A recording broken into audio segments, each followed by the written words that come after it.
एक घर गृहस्थी करने वाला व्यक्ति दुखी इसीलिए है, मेरे बच्चों का क्या होगा, मेरे बच्चों का भला कैसे होगा, मेरे परिवार का कैसे होगा।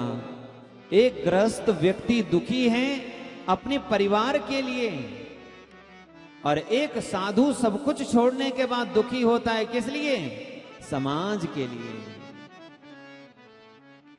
उनको अपना दुख नहीं है, अपने परिवार का दुख नहीं है, उनको पूरे संसार का दुख है। माता पिता को अपना दुख नहीं सताता, उनको ये भी चिंता नहीं रहती कि बुढ़ापे में मेरे को खाने को होगा कि नहीं होगा।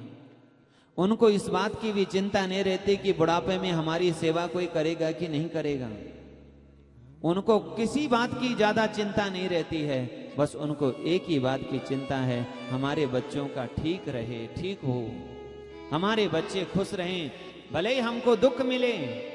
अपने बच्चों के भले की कामना करने वाले माता पिता अपने भले की कामना नहीं कर पाते, सदा उनकी चिंता करते हैं, उनके दुख में दुखी हो जाते हैं।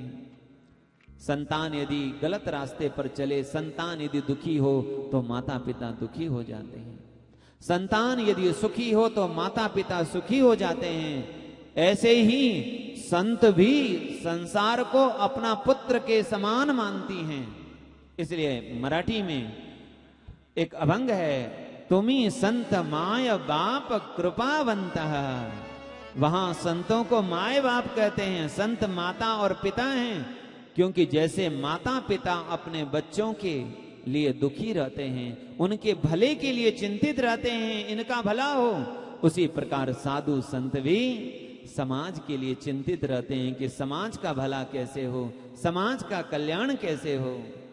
इसलिए समाज के दुख से वो दुखी रहते हैं और इसी बात से चिंतित रहते हैं कि समाज का भला कैसे हो, समाज में लोग कैसे धर्म के रास्ते पर बढ़े, लोग कैसे सुखी हों।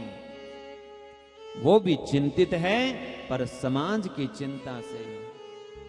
पर दुख देखी, पर दुख देखी द्रवही, पर दुख देखी द्रवही, सो संत पुनीता। पर दुख देखी द्रवही, सो संत पुनीता। जो दूसरे के दुख से दुखी हो जाएं वही तो संत हैं।